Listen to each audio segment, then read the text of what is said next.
Álvaro, gracias por invitarme a tu oficina. Muchas gracias, Diego, por visitarnos, más bien te diría. ¿Cómo te está tratando la vida de gerente general? ¿Te está Bien, bien, gustando? bien, bien. Ha sido un lindo reto. La verdad que es un desafío que te sorprende permanentemente. O sea, cuando tú crees que ya viste todo, ya enfrentaste todos los desafíos, aparecen nuevos desafíos y aparecen lindos momentos también. Vamos a tener una muy larga conversación. Creo que es una súper oportunidad para que más personas se enteren de lo que hace IBM, porque creo que muchas personas conocen IBM, pero creo que si no eres una empresa grande que tiene todos estos retos tecnológicos, probablemente en verdad nunca te has puesto a pensar a detalle qué es lo que realmente hacen. Es una empresa obviamente internacional, de mucho prestigio, larga trayectoria, pero de nuevo, creo que es una súper oportunidad no solo para contar lo que están haciendo acá en la región, sino también todo lo que está pasando en todo este mundo de, ¿no? de innovación, tecnología, cómo ayudar a empresas a salir adelante en este mundo de constante cambio, ¿no? La era digital, como se llama el programa. Pero volviendo a ti, me contaste antes de la conversación de que tu infancia era todo lo contrario, se podría decir, a todo este mundo tecnológico y de innovación. Creciste en el norte, ¿no? De Perú. Sí, a ver, mis papás se casaron, mi mamá estaba muy joven, mi papá era ingeniero agrónomo y compró unas pequeñas tierras en el norte, en Motupe, una hora al norte de Chiclayo, metido en medio del campo. Entonces, mis papás emigraron para allá, yo todavía había nacido, solo estaba mi hermana mayor. Ellos se internaron en el campo, esta hacienda no tenía electricidad, no tenía nada, estabas a unos 10 kilómetros de la población más cercana y a unos 70 kilómetros de la ciudad más cercana que era Chiclayo. Y nada, fuimos naciendo y los siguientes hermanos, digamos, y creciendo en esta vida de campo. Los primeros años, te diría hasta los 7, 8 años, estudiamos en un colegio rural que quedaba muy cerca. El colegio tenía dos salones. Un salón era primero, segundo y tercero de primaria y el otro salón era cuarto y quinto de primaria. Nos separaban por filas, pero compartíamos profesora o profesor. Entonces, el profesor, me acuerdo, rayaba la pizarra, ¿no? Entonces, agarraba que la zona izquierda de la pizarra era para la fila de primero, la del centro para la fila de segundo, la de la derecha para la fila de tercero, y a veces habían sí cosas comunes, ¿no? Yo me imagino que tú siempre estabas viendo la pizarra del año adelantado. No, era, la verdad que tengo, o sea, yo estuve ahí hasta los 8 años, tengo recuerdos así fugaces, pero súper anécdotas, ¿no? Súper anécdotas. Nos llevaban a veces temprano y ahí nos teníamos que regresar caminando y eran 2, 3 kilómetros caminando en medio de las chacras, ¿no? Hasta que llegó un momento en que mi papá dijo, bueno, hasta los 8 años está bien, pero más adelante no. Entonces nos trasladamos a Chiclayo.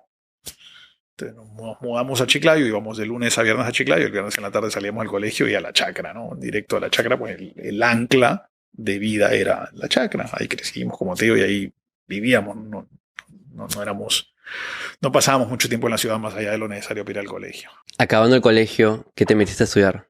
Ingeniería industrial acá en la Católica, en la Universidad Católica. O sea, yo acabé el colegio en Chiclayo y me vine a vivir a Lima, porque yo quería estudiar ingeniería industrial en la Católica, jamás pensando en que iba a terminar en el mundo de tecnología. Yo vine con el sueño, el ideal de, mira, me encantaría en algún momento llevar los conceptos de industrialización al campo. Ese fue el ideal con el que comencé la carrera y al final terminé en otra industria totalmente, ¿no? ¿Tu primer trabajo fue en IBM? Mi primer trabajo fue en IBM. De ¿Haciendo hecho, qué? entré a IBM estando en décimo ciclo de 11, ¿no? Antes eran 11 ciclos. Me faltaba un año para terminar la carrera cuando entré a IBM a trabajar. ¿Qué te pusieron a hacer? Yo entré en el área de servicio técnico. Arreglando máquinas. Voy a contar una anécdota acá de el señor que en ese momento era presidente de recursos humanos. Fue un proceso larguísimo de selección, creo que éramos 300 candidatos. Y al final, después de todo este proceso, nos citan a tres. Y nada, se acerca el presidente de recursos humanos, un súper tipo, un súper señor, y nos mira, ¿no? Y nos dice, la verdad que hemos hecho todas las pruebas, todos los exámenes, y no sabemos a cuál de ustedes tres contratar. Entonces, no sé qué hago, qué hacemos para decidir. Y se va y regresa con una pelota de fútbol. Y dice, ok, el que hace más pataditas, ese se queda. No te creo. Literal. O sea, los tres pusimos una cara de, o sea, ¿qué hacemos? Esto tiene que ser una prueba, ¿no? Alguna prueba psicológica, algo, ¿no? Y no se aguantó y se empezó a reír, ¿no? Dijo, entran los tres, ¿no? Y a mí me mandaron al área de servicio técnico. El área de servicio técnico en esa época era el área de especialistas técnicos que daban soporte a las máquinas que vendía IBM, al hardware. Te entrenaban durante varios meses, pues no terminas la carrera preparado para eso, te entrenan mucho en lo que es análisis, diagnóstico y reparación de máquinas muy grandes, que son las máquinas que usaban los clientes para procesar sus operaciones, bancos, entidades de gobierno, etcétera. Entonces yo iba en la 7x24, digamos, porque hacíamos turnos con un maletín de herramientas que pesaba 25 kilos. Y nada, te llamaban, tienes que ir a tal cliente a reparar tal máquina, listo. Entonces ibas y sacabas tu manual gigantesco de diagnóstico e ibas siguiendo todo el flujo de acuerdo a los códigos, colores, luces que se prendían, apagaban, cambiabas partes, arreglabas. El maletín tenía martillo, desarmadores, llaves, soldador, cautil, multímetro, todo.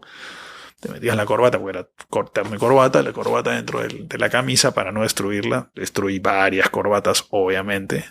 Y nada, a reparar máquinas, a reparar servidores centrales. Aprovechemos para contar a los que no saben, como mencioné al inicio, tal vez qué es IBM, ¿no? Tenemos atrás tuyo los logos y creo que no se ven en la cámara, el de más a la izquierda, que me puedo imaginar que fue el primer logo de IBM, sí, que dice International Business Machines. International Business Machines. ¿No? Entonces IBM básicamente empezó como esta empresa que vendía todas estas computadoras que eran probablemente más grandes que la pared que tenemos atrás, ¿o no? No. IBM es una empresa que tiene más de 110 años. Hace 110 años no existían las computadoras, pero ni en el mejor sueño de nadie, ¿no? Entonces IBM comenzó con balanzas de carne de mostrador. En algún momento máquinas, esos relojes de control de horario de personal en grandes fábricas. Ese tipo de máquinas de negocios en esa época eran esas máquinas. Hubo una evolución del portafolio, productos, diferentes productos temporales también, o sea, se fabricaban y pero dejaban de fabricarse. Pasamos por máquinas de escribir. Yo me acuerdo que cuando entré a IBM escuchaba mucho sobre una máquina de escribir que tenía en vez de tener el teclado que nosotros conocemos, la máquina de escribir era una esfera que iba girando, y parece que había sido un boom en la industria de máquinas de escribir y IBM fue muy reconocido por eso en esas décadas, digamos, ¿no? Luego, en algún momento, se empiezan ya a desarrollar los sistemas computacionales, ¿no? Máquinas muy grandes, aplicaciones para control de tráfico, una de las primeras aplicaciones computarizadas, digamos, que IBM desarrolló. Participó junto con la NASA en el monitoreo del envío de naves espaciales a la Luna. Hay una película incluso donde IBM es parte de la película en varias de las escenas. Y nada, fueron cada vez haciéndose más uso comercial de estas tecnologías, ¿no? En sistemas de procesamiento ya para empresas, etc. Y hoy en día tengo entendido, tenemos más, de cierta manera, poder en nuestro propio celular que en esa super máquina que envió a la gente a la luna, ¿no? Cuando tú empezaste en IBM, ¿cuál era el boom en ese momento? O sea, porque tú estabas como técnico, ¿no? Reparando, pero de seguro aspirabas a ciertas rutas que la empresa te marcaba. Yo te diría que cuando yo entro a IBM era principalmente una empresa de hardware, de venta de hardware de diferente tamaño, tipo, finalidad. Máquinas muy grandes, los mainframes, que hasta ahora existen ya en generaciones y generaciones después, evolucionados, transformados, etc. El mainframe sigue siendo una de las plataformas más utilizadas por la gran empresa. Mainframe tenía luego sistemas intermedios, sistemas como Sistema 36, Sistema 34 más para la mediana empresa. Y luego tenías las PCs, o los puntos de venta, o las impresoras. Tenías impresoras muy grandes, impresoras de producción, que las podían usar imprentas o la podían usar bancos para generar esas planillas en los papeles estos ranurados que habían antes, ¿no? Universidades también. Impresoras de muy alta velocidad o impresoras pequeñas de estación, ¿no? de estación de trabajo. Entonces tenías de inicio a fin un portafolio de soluciones de hardware en lo que es procesamiento, en lo que es almacenamiento, en lo que es respaldos. Antes tenías las cintas, backups en cintas, ¿no? No existía el backup en disco o el backup en nube que hay ahora inclusive. Entonces te acabas tu cinta en máquinas gigantescas como las que ves en las películas rebobinando cintas, ¿no? Eso. Y tenías impresoras de diferentes tipos. Y había PCs. Entonces en esa época también IBM atendía el segmento de personas, digamos. Hoy día no, hoy día IBM, el foco de IBM es el segmento empresarial. De hecho, estaba este fin de semana con una amiga y ella me decía, oye, ¿qué hace IBM hoy día? Lo que tú me preguntaste hace unos minutos, ¿qué hace IBM hoy día? Porque yo no escucho IBM, ¿no? Le digo, está bien que tú no escuches IBM. Porque ya no, IBM no vende ninguna solución orientada a las personas, o sea, a las personas individuales, digamos, al consumidor final. Sin embargo, tú usas mucha tecnología IBM o te sirves de mucha tecnología IBM porque cada vez que estás interactuando con tu banco o con tu aerolínea o con tu teléfono, detrás hay tecnología IBM brindándote esos servicios. Entonces, el segmento hoy día es empresarial totalmente, ¿no? Y se han metido mucho más al tema de consultoría, que tal vez lo vienen haciendo por muchas décadas, como ya hablamos, pero creo que es un componente más fuerte hoy en día de su negocio que antes, ¿no? Fundamental. Hoy día IBM tiene dos grandes unidades, dos grandes motions, te diría. El mundo de consultoría y el mundo de tecnología. El mundo de tecnología es el que más rápidamente ha evolucionado en los últimos años. Nosotros transformamos el portafolio permanentemente. Las soluciones tienen que ir evolucionando de acuerdo a las necesidades que van existiendo, de acuerdo a cómo puedes llevarle mayor valor a tus clientes. Y vamos además complementando con adquisiciones. O sea, el portafolio, a veces necesitas alguna solución que haga algo más y en vez de desarrollarlo te conviene adquirir una solución del mercado, ¿no? Entonces vamos más de 35 adquisiciones en los últimos 3 años que van complementando el portafolio también de soluciones, ¿no? Entonces te diría que son los dos grandes mochos. Y consultoría muy aplicado a ayudar a las empresas en este proceso de transformación digital que se vive aceleradamente, ¿no? Has dado pie a un tema que quería hablar a profundidad contigo. Tú pasaste buena parte de tu carrera en todo lo que es el área comercial, ventas. Me encantaría hablar de cómo introduces todas estas soluciones innovadoras a, de nuevo, estas empresas y corporaciones. ¿Qué has aprendido en líneas a ventas? Y cuéntame un poco, tal vez, cómo iniciaste en todo este mundo de vender estas soluciones innovadoras. A ver, yo después de estar unos años en servicio técnico, que es lo que te comentaba, salí de IBM, estuve en otras 2 empresas y regresé a ventas.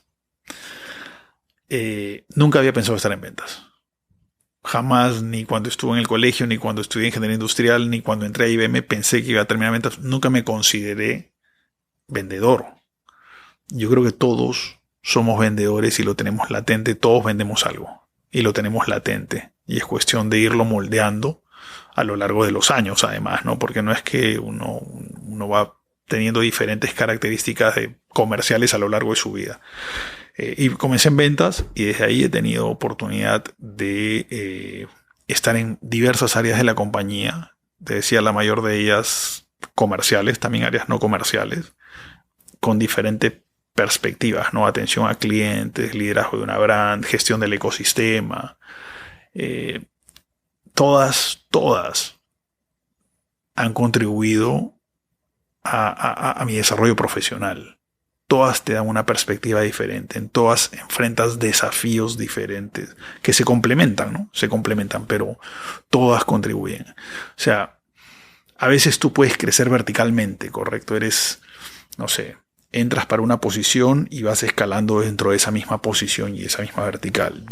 En mi caso, más bien el crecimiento, el desarrollo ha sido totalmente horizontal, diagonal para abajo, horizontal, luego un saltito para arriba y así. Y en mi caso me gustó que tener la oportunidad de eso. Y es clave para tu rol de hoy. Exactamente.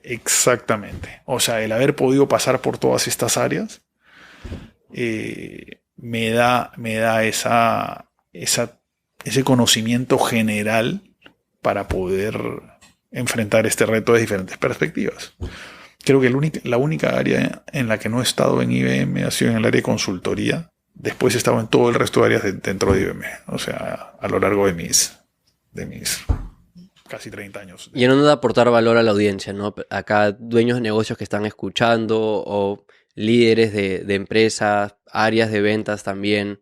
¿Qué has aprendido en cuanto a ventas, ¿no? Porque, por ejemplo, yo personalmente de la universidad empecé una agencia de marketing digital que vendía lo que para mí, para mi generación, era algo moderno, algo a la vanguardia, que era todo este tema de comunicación en redes, en línea, colgarme de otras plataformas como Facebook, como Google, etcétera, etcétera, y aprendí a hacer una venta bien consultiva, ¿no? De seguro no contratos ni cerca lo grandes de los de IBM, pero aprendí a tratar de escuchar al dueño del negocio, al gerente de marketing, en mi caso, y a partir de entender sus problemas, luego poder proveerle la mejor solución, ¿no? Lo menciono como una de las principales cosas que yo he aprendido en relación a ventas.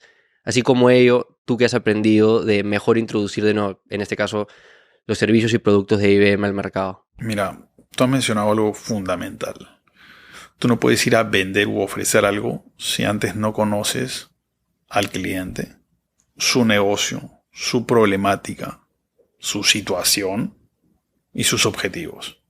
Si no te tomas el tiempo para investigar, preguntar, entender y discutir, o sea, no estás aportando valor, estás yendo a cazar a ver si tienes suerte de que lo que tú estás ofreciendo en ese momento pesque algo, lo cual es poco probable.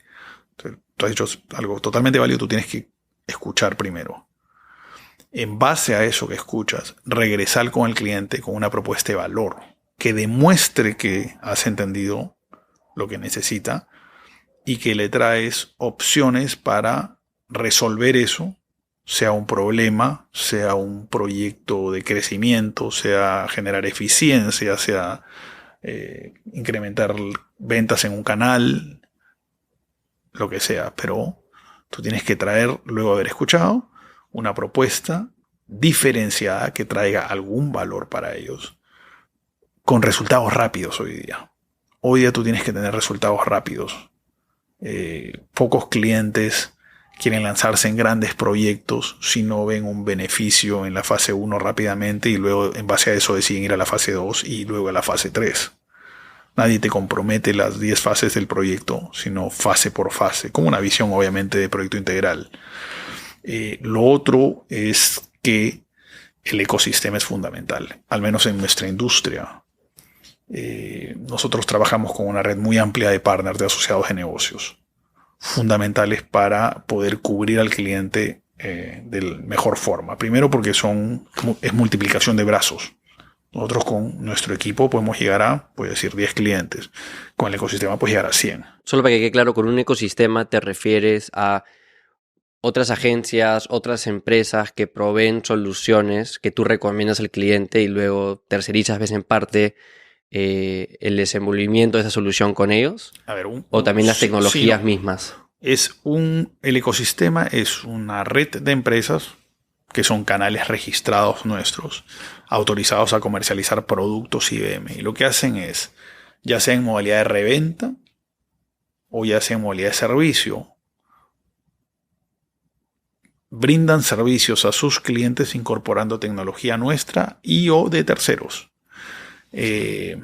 Por ejemplo, un cliente necesita que le desarrollen una aplicación para, gestión de cartera. Entonces, una empresa que se dedica a desarrollo necesita herramientas para hacerlo, ¿correcto? Y luego para desplegarlo. Entonces nosotros nos acercamos a esas empresas para que en esos tipos de proyectos utilicen nuestra tecnología.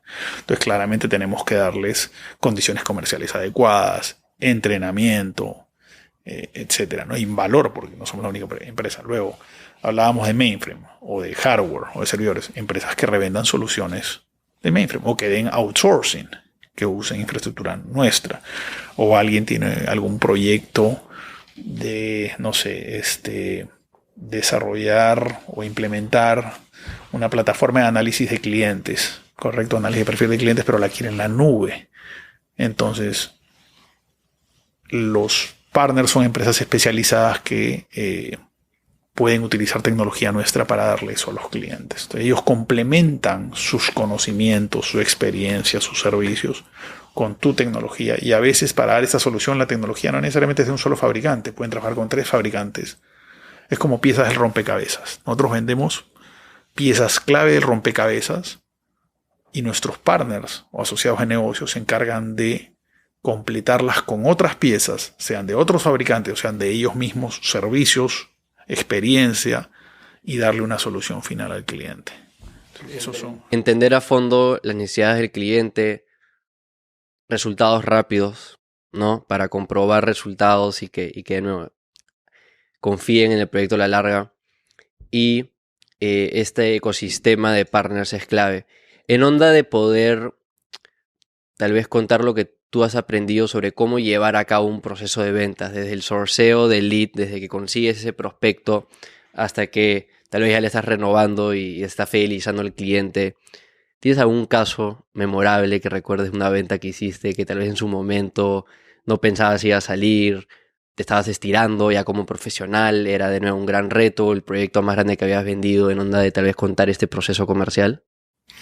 Mira, te voy a contar un caso de una empresa que daba servicios de ciberseguridad, ¿ok? En el mundo de seguridad, uno de los componentes más importantes es el conocimiento. Y para las empresas a veces es difícil desarrollar el conocimiento dentro o incorporarlo y tenerlo dentro de casa si no tú quieres trabajar con empresas especializadas en seguridad, que realmente viven y lo tienen en su ADN y lo hacen hace años. Yo estaba en el mundo de seguridad y nosotros comercializábamos tecnologías de seguridad. Pero muchos clientes no quieren la tecnología, quieren el servicio. ¿Correcto? A mí no me vendas el componente, dame el servicio de gestión de seguridad para mí. Análisis de todas mis redes, monitoreo y avísame cuando tengo alguna amenaza. Entonces es un servicio permanente. Y en Chile había un MSP, un Managed Service Provider de seguridad que queríamos reclutar para que trabaje con nuestra tecnología. Era muy grande, digamos, no trabajaba con nosotros, utilizaba otras tecnologías para brindar estos servicios. Yo estaba en un cargo regional, Chile era parte de mi territorio. Y nosotros estábamos implementando una estrategia fuerte de cubrir a todos los MSP, estos Managed Service Providers, en Latinoamérica, para lograr que reemplacen la tecnología que tenían, donde ya habían hecho una inversión muy fuerte. Además, obviamente no es me saco una camisa y me pongo en la otra. O sea, tienes gente entrenada, tienes toda la plataforma configurada e integrada con las aplicaciones del cliente. Entonces nos tardó, te diría, 1 año y medio, con un esfuerzo brutal de convencimiento, demostración al cliente, donde no solo ibas a nivel información y PowerPoints, tenías que instalar las herramientas, mostrarle los beneficios, llevarlo a otros clientes de referencia. Lo llevamos a un briefing en Boston, me acuerdo, donde él vio, obviamente, no solo lo que ofrecía nuestra tecnología, sino hacia dónde estaba evolucionando la tecnología. Le presentas el roadmap de desarrollo también de las soluciones. Y además de eso, yo creo que un factor fundamental que le mostramos fue que si se asociaba con nosotros, no solo estaba adquiriendo la mejor tecnología para darle un mejor servicio a sus clientes, sino que de algún modo nos casábamos juntos. Entonces yo me convertía en un brazo comercial suyo en Chile. Cada vez que nuestros vendedores detectaran una oportunidad donde un cliente quería servicios, nos convertíamos automáticamente en sus agentes de venta porque íbamos a referir el cliente hacia ellos. Y tras 1 año y medio logramos ganarla.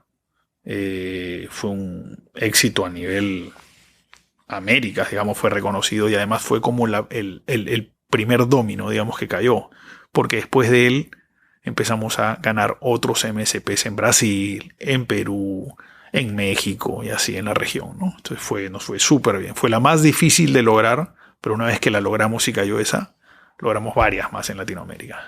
A una pequeña pausa en la conversación para contarte cómo puedes comprarte un departamento como inversión con solo $6,000 y así construir tu patrimonio personal y asegurar tu futuro financiero con las rentas de los alquileres. Esto gracias a nuestro sponsor Proper. Proper busca solucionar todos los problemas de invertir en inmuebles. Primero, agrupan la demanda de los inversionistas y negocian volumen con las principales inmobiliarias del país para darte condiciones preferentes y presentarte oportunidades únicas. Además, cuentan con tecnología que hace que la búsqueda del inmueble y todos los cálculos de inversión sean automáticos. Luego, te ayudan a gestionar todo el proceso de crédito con los bancos hasta obtener tu carta de aprobación. Finalmente, te consiguen el inquilino, recaudan el alquiler y administran el departamento para que no te preocupes por nada, quitándote toda esa carga pesada. Su principal objetivo es que inviertas en inmuebles de manera simple. Para conocer más de cerca las oportunidades y rentabilidades de estas inversiones, Proper tiene una serie de talleres virtuales gratuitos a los que puedes acceder registrándote en su página web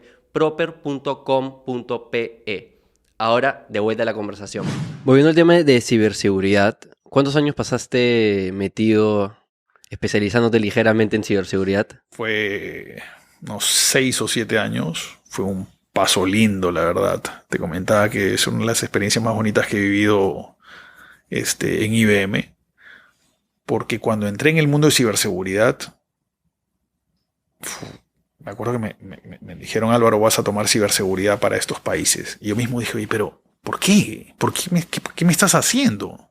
En esa época nadie hablaba de ciberseguridad, solo el experto en ciberseguridad de cada cliente. En IBM no era un tema relevante en ese momento, ¿no? Si bien teníamos soluciones, no era una línea de negocio fuerte. Entonces, yo estaba en un rol comercial acá y me dicen, vas a tomar esto. ¿Por qué? ¿Por qué me haces eso? O sea, ¿por qué me mandan a la congeladora? Al final tomé el rol y fue uno de los mejores descubrimientos que he tenido porque pesqué la época, aquellos años en que seguridad a nivel global se pasó de ser un tema que solo era problema de la gente que estaba en seguridad a un tema que pasó a estar en la mesa de los gerentes generales de todas las empresas. O sea, pasó a ser una prioridad. Llegó a significar uno de los mayores riesgos que una empresa puede tener, una brecha, un expuesto de seguridad. Quiero hablar de eso, ¿no? Porque obviamente a mí que me interesan todos estos temas tecnológicos, siempre escucho de ciberseguridad, de seguridad, pero realmente nunca le he dado mucho tiempo. En este podcast no he tenido la oportunidad todavía de hablar con alguien sobre el tema, entonces me encantaría invertir unos minutos en casi como pintar la cancha, 0 a 100, lo básico que debes saber sobre ciberseguridad. Mi primera pregunta es, ¿cuáles son las principales industrias que tienen que invertir en ciberseguridad? Obviamente hoy en día son muchísimas, pero tal vez tú que estuviste ahí un poco más en los inicios, ¿por cuáles empezó y cómo se fue dando de que cada día mayores partes del mercado se dieron cuenta de la importancia de invertir en ello? Hace unos años te hubiera dicho que banca y telco. Hoy día te diría que todas tienen que invertir en seguridad. Todas. Porque antiguamente los ataques estaban mayormente centrados en esas industrias. Hoy día, hasta, te decía, un estudio de abogados ha sido atacado, empresas industriales, empresas agrarias, además de obviamente industria financiera, industria de salud, aseguradoras, aseguradoras, todo, ¿no? Porque además la modalidad de ataques también en los últimos años ha evolucionado mucho. Ransomware, tú no escuchas, yo cuando entré a seguridad no existía ransomware, nadie te hablaba de ransomware. Pues, hoy día ransomware es el ataque más común, 1 de cada 3 ataques es ransomware. Y ransomware puede ser a una empresa pequeña, mediana, grande. Entonces, ¿cómo funciona ransomware? Ransomware, por alguna vía, sea malware, sea a través de usuarios desprevenidos, o a través de software que instalas sin autorización, entra a tus sistemas un software que se esparce a través de diferentes dispositivos, generalmente estaciones de trabajo, y llega un momento en que se activa y te bloquea el acceso a tu información, a tus aplicaciones, Tú quieres entrar a tu computadora y no puedes. Quieres ir a ver la historia clínica de tus pacientes y no tienes acceso. Quieres ir a ver cómo están los estados de cuenta de tus clientes y no tienes acceso. Quieres hacer una transferencia de dinero y no puedes. Entonces, tu ransom de secuestro, o sea, tu información está secuestrada. Y los secuestradores generalmente te piden dinero en criptomonedas para devolverte eso. Entonces te pueden pedir millones de dólares. El más común sucedió hace ya algunos años, se llamaba WannaCry. Se esparció en todo el mundo. En todo el mundo. Y era un ransomware de estación de trabajo donde se te paralizaba la estación y puede ser que sea la PC de tu casa. O sea, te decía, deposítame $300, me parece, en esta cuenta en criptomonedas. Y en ese momento te daré la clave para desencriptar y recuperar el acceso a tus sistemas. Y es más, puede ser que tú hagas la transferencia y pagues y nunca recibas la clave para recuperar acceso también, ¿no? O sea, el que pagues el rescate no te garantiza que recibas el acceso. Pero hay muchas empresas que terminan pagando. Obviamente no lo publican, pero muchas lo terminan pagando. Yo estaba en Brasil, te voy a contar un caso, post-COVID, ¿no? Los primeros meses, digamos, en que ya tenías movimiento y nosotros, mis hijos, mi esposa, yo nos hacíamos exámenes en un laboratorio que es un grupo muy grande en Brasil, tiene laboratorios por todo Brasil, principalmente en Sao Paulo, laboratorios para exámenes clínicos, de todos los tipos, habidos y por haber. Entonces, tú tienes una cirugía, una intervención, etcétera, vas y te piden exámenes médicos o de laboratorio que te hacen en estos locales, ¿no? Entonces, ellos tuvieron un ransomware. Paralizaron una semana. El sistema de salud de Sao Paulo estaba en crisis, porque eso afectaba no solo a esta cadena de laboratorios, sino a los hospitales y clínicas que dependían de esos resultados para poder ejecutar sus servicios. O viajes. Tenían muchos test de COVID que no podían dar los resultados. Entonces fue una crisis. Fue una crisis realmente. Yo estaba en Brasil, me acuerdo, salí en las noticias todos los días. Mucha presión sobre los ejecutivos. Al cabo de una semana recuperaron. No sé si pagaron, no sé si lo resolvieron con gente de la empresa, pero una semana de impacto. Nunca me había puesto a pensar de estos ataques, de estos ciberataques, de cómo en la mayoría de los casos, por lo que te entendí, es más como que si toman de rehén la información para luego cobrarte dinero para devolvértela. Yo no sé por qué, siempre me lo había imaginado un poco al revés, ¿no? Que es como que quieren acceso a la información para luego hacer algo con la información. No, que tal vez es un caso, pero no necesariamente el mayor. Ransomware ha cobrado mucha popularidad, desgraciadamente, en los últimos años. Ataques tradicionales son suplantación de identidad para lograr acceso a información privilegiada y poder extraer esa información privilegiada, ¿no? Información que luego les permita hacer fraudes. O sea, ahí sí es interés en dinero, poder hacer fraudes. O, por ejemplo, para un banco obtener información de tarjetas de crédito. Hay información pública de robo de información de 10.000 tarjetas que luego van y te venden en la dark web. Entonces, es más, te dan una prueba, te dicen, ok, tengo 10.000 tarjetas del Banco X de Perú. Si quieres te libero la información de 2 tarjetas, pruébala esas transacciones para que veas que es verdadera. Entonces tú vas, pruebas si es verdadera y compras la información de las 10.000 tarjetas para estafar, digamos, ¿no? Y en la dark web te venden eso. ¿Y cómo ha sido el rol de IBM en ciberseguridad a lo largo de los años, ¿no? Porque siempre ustedes tienen que, me imagino, estar adelantándose a todas las nuevas maneras de poder desarrollar estos ataques. Sí, mucha inversión en investigación y desarrollo, mucho trabajo en equipo. Una de las cosas que IBM propugna a nivel mundial es el trabajo en equipo contra los atacantes, digamos, ¿no? Los buenos contra los malos, digamos. Unámonos compartamos información. ¿Qué cosa es trabajar en equipo? Es compartir información. Es cuando yo detecto que hay un malware, publicarlo, para que todo el mundo tenga acceso y sepa que ese es un malware, es un software malicioso que está generando estragos en tal industria, en tal país, o que ataca tal vulnerabilidad de tal producto. Entonces, si bien a lo largo de los años nosotros tenemos un equipo de investigación en tema de ciberseguridad, X-Force se llama, que va recopilando y incrementando una base de datos de conocimientos sobre ciberseguridad, sobre brechas, sobre vulnerabilidades, sobre malwares, y la pone a disposición disposición pública.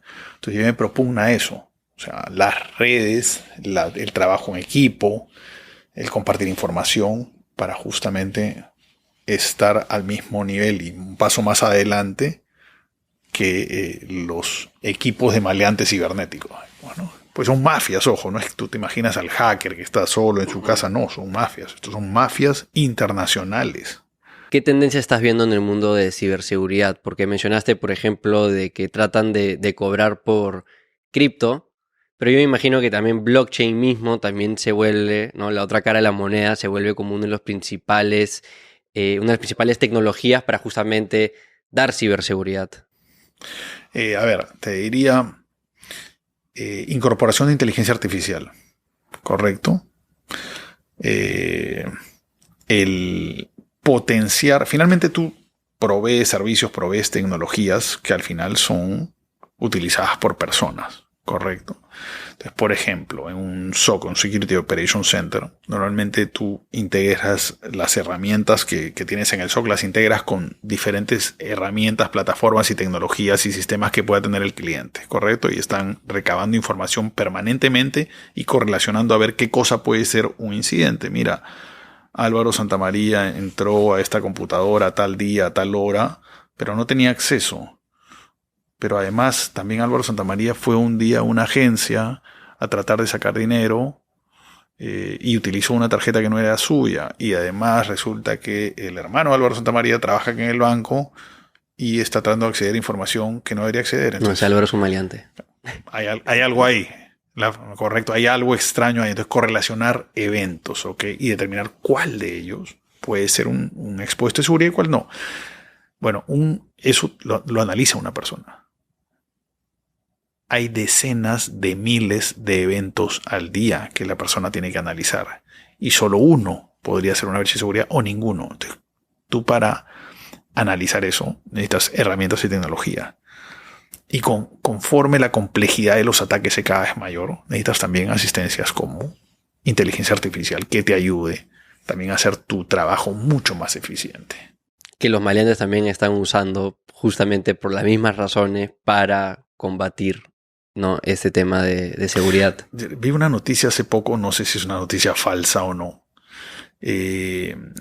Decía que en Hong Kong, un banco de Hong Kong, un funcionario de un banco, lo habían convocado a una reunión virtual. Y era una reunión virtual con 4 ejecutivos. Entonces, en medio de la reunión le pidieron que 4 ejecutivos que él conocía además, ¿no? Le dijeron, por favor, haz una transferencia de X cantidad de dinero a esta cuenta. Recibió la instrucción de la persona. Hizo la transferencia. Bueno, la única persona real en esa llamada era él. Todos los demás eran deepfakes, construidos con inteligencia artificial en base a videos públicos que estaban, no sé, en YouTube. No sé si será verdad o falsa la noticia, pero es una realidad posible, ¿correcto? No sé si actual o futura, que tú puedas construir deepfakes. En líneas a deepfake me parece un tema importantísimo. Creo que justo lo que mencioné de blockchain, por lo menos de lo poquitísimo que he investigado el tema, pero me suena como que blockchain es la principal solución a deepfakes, ¿no? Porque si puedes hacer este recorrido hasta el inicio de cómo se generó la primera versión de algo, de un video, de un audio, de un texto, puedes reconocer cuáles son los fakes. Y si eres una empresa ya de medios de comunicación, por ejemplo, un Meta con Facebook e Instagram, eso te ayuda de nuevo a bajarte rápidamente los fakes. De hecho, sí, yo no creo que exista una sola tecnología que te ayude a resolver un área tan amplia como el tema de seguridad. blockchain te va a ayudar con temas de trazabilidad de comunicaciones, validaciones, etcétera. El punto más crítico en términos de ciberseguridad es la persona. Siempre es la persona. Es el punto más vulnerable. Que lleguen a mí, me engañen por alguna razón, obtengan mis credenciales, me engañen para yo dar enter en algo que no debí dar enter, o para, no sé, entregarle mis credenciales a alguien indebidamente. Entonces, finalmente, la mayor parte de ataques de seguridad parte por el insider threat, digamos, ¿no? La amenaza interna, que es el usuario, que de modo voluntario, porque estoy molesto con mi organización o porque quiero sacar plata y lo hago voluntariamente, me asocio con maleantes cibernéticos para organizar algún tipo de fraude cibernético, o involuntariamente. O sea, yo conozco muchas personas que han dado clic en el enlace indebido y en una campaña de ingeniería social muy estructurada. Muy estructurada. Te cuento una que me pasó a mí. O sea, todavía no estaba en el mundo de ciberseguridad, unos 10 años. Había un piloto, nosotros teníamos máquinas con Windows, correcto, y había un piloto de pasarnos a laptops Mac. Laptops Mac, ¿no? Qué bien que vamos a tener eso. Pero estaba muy piloto. Y yo recibo un correo que decía, correo de IBM, ¿eh? Tú eres parte del grupo con el cual vamos a ser piloto. Necesito que entres a este link e ingreses tus datos para poder programarte la entrega de tu máquina.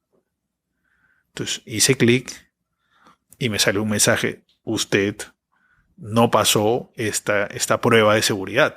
O sea, nosotros hacemos pruebas, digamos, carnadas para la gente, para educar qué se debe hacer y qué no se debe hacer. La hicieron conmigo y yo no la pasé. O sea, tú no deberías estar haciendo clic en links y si veías, no era de IBM.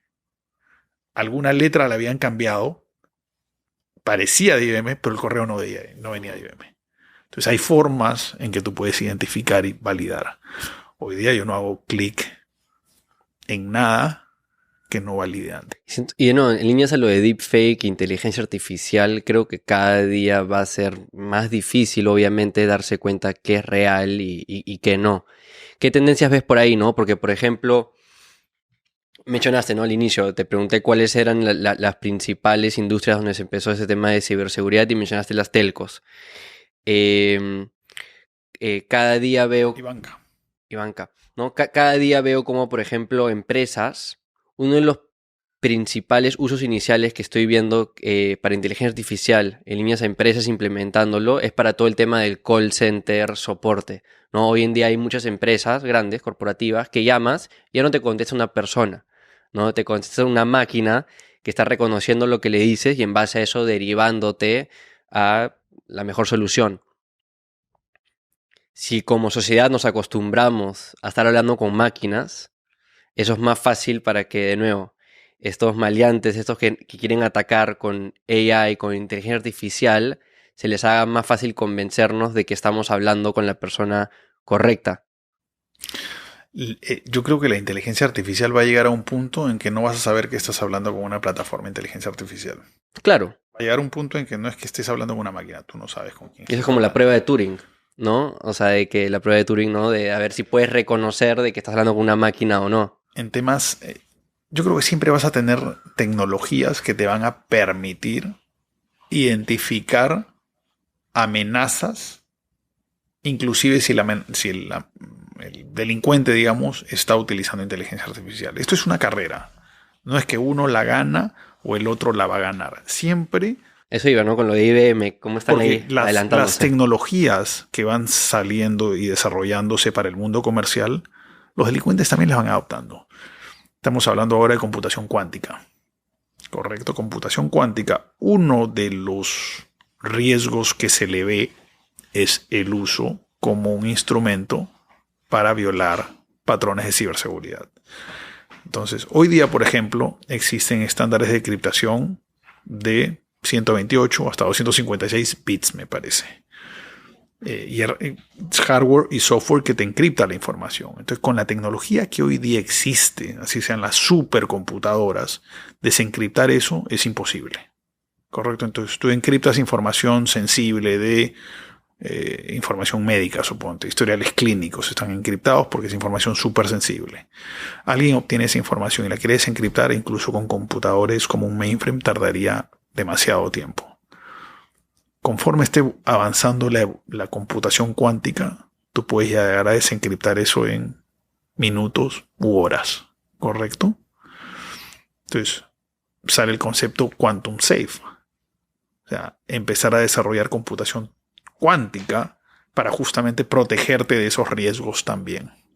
Entonces, finalmente, algoritmos de encriptación que pueden encriptar a un nivel mucho mayor de complejidad que siga tardando años, digamos, en ser desencriptado, ¿no? Entonces, conforme salen algunas tecnologías para uso comercial o para investigación, algunas de ellas también son exploradas por los delincuentes para ver cómo pueden ser capitalizadas en generar vulnerabilidades. Entonces, aquellas empresas que no estén, digamos, al día en eso, serán más vulnerables para ese tipo de ataques. Es lo mismo hoy día. Tú tienes empresas. O tú mismo, cuando recibes un mensaje, instala por favor la última versión del sistema operativo de tu teléfono. Porque tienes algunos parches que te ayudan a mejorar tu seguridad. Si tú no lo haces, si no lo haces continuamente... Hoy día dije que no la de WhatsApp. Probablemente en algún momento tendrás expuestos de seguridad y serás más vulnerable que yo, que sí lo hice y estoy con la última versión. Entonces, hay empresas que a veces se van quedando atrás en las versiones de productos que usan, porque instalar nuevas versiones también es un trabajo importante. No es como el celular, digamos, que le das instala en la noche y listo. A veces tienes que programar instalaciones porque vas a interrumpir el servicio a clientes. O resulta que si haces actualización de versión de un producto, tienes que hacer de 5 más que son compatibles y que con la nueva versión de este no van a funcionar. O tienes que modificar tus aplicaciones. Entonces es un trabajo que tienes que planificar y ver cuándo lo ejecutas y mucho más complejo, ¿no? Entonces hay empresas que a veces no lo hacen, se van quedando atrás y por ende van teniendo vulnerabilidades. Y suena como que si esta carrera que mencionas básicamente depende de que los buenos tengan más dinero para invertir en desarrollar mejores tecnologías que los malos. ¿Algo así? Y del trabajo en equipo y del compartir información. Te pongo otro ejemplo, por ejemplo. Si un banco que es atacado en Perú no va y comparte con otros bancos qué tipo de ataque tuvo, qué vulnerabilidad le explotaron, los otros bancos no lo van a saber y no van a tomar las medidas para protegerse. Entonces, si logramos que la industria, sea bancaria, financiera, de salud, telecomunicaciones, lo que fuera, trabajen en equipo y digan, oye, está sucediendo esto en Perú, cuídense todos subimos el estándar, nos volvemos un país menos vulnerable. El atacante no necesariamente va por la presa o el premio más grande. Va por el botín más fácil. Saliéndonos de ciberseguridad, pero manteniéndonos en inteligencia artificial. Mucha gente piensa en inteligencia artificial y creen que esto existe desde ChatGPT, ¿no? Desde hace un par de años. Pero IBM es pionero, ¿no? IBM está involucrado con esas tecnologías, tratando de sacar adelante, ayudando a empresas grandes a incorporar todo este tema de inteligencia artificial. Desde hace décadas, ¿no? Tenemos, por ejemplo, este reto de Deep Blue, la tecnología de IBM, que jugó ajedrez y le ganó los Grandmasters como Garry Kasparov. Y ese es un momento que creo que mucha gente que le interesan estos temas recuerdan como el primer gran momento de wow. Efectivamente, la máquina le puede ganar al humano, ¿no? En un juego tan complicado como lo puede ser el ajedrez. Y eso es inteligencia artificial, claramente, ¿no?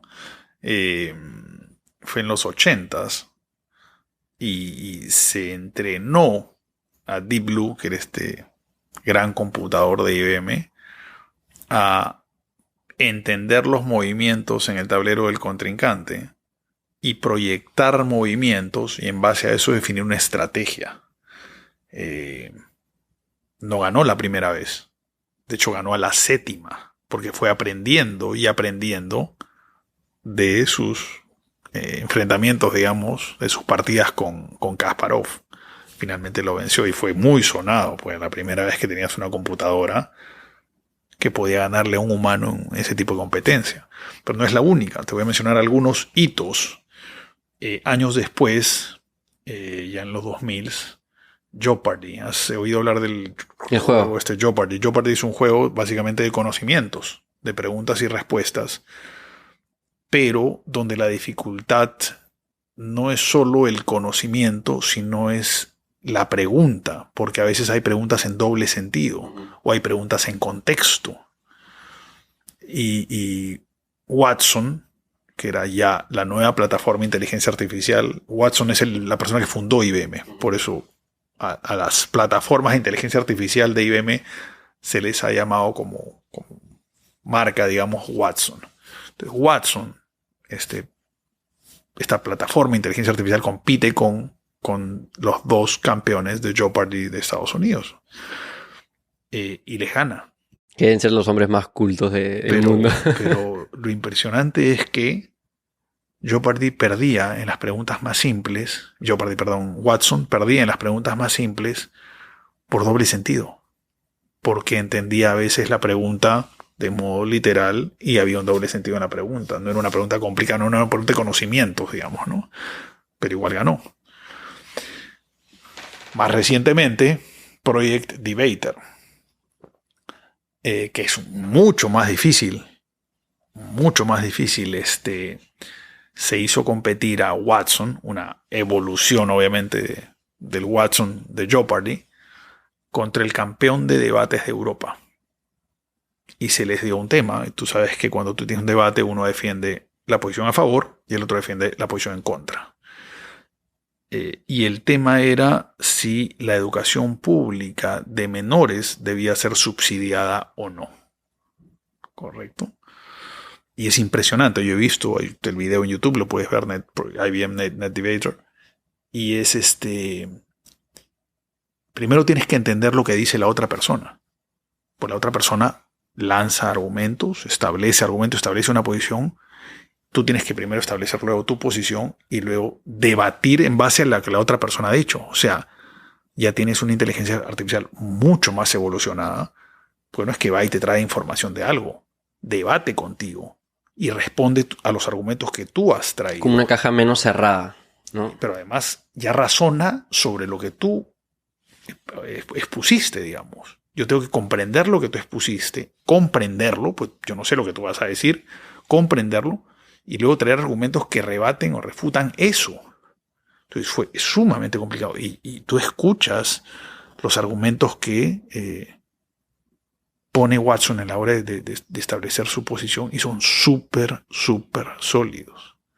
Entonces súper interesante. ¿Qué es lo que más te sorprende del estado actual de inteligencia artificial? ¿Y hacia dónde está yendo todo esto? La cantidad de áreas en las que podemos aplicar inteligencia artificial. La cantidad de áreas. Tú hace un rato mencionaste, todo el mundo habla de los contact centers. ¿Okay?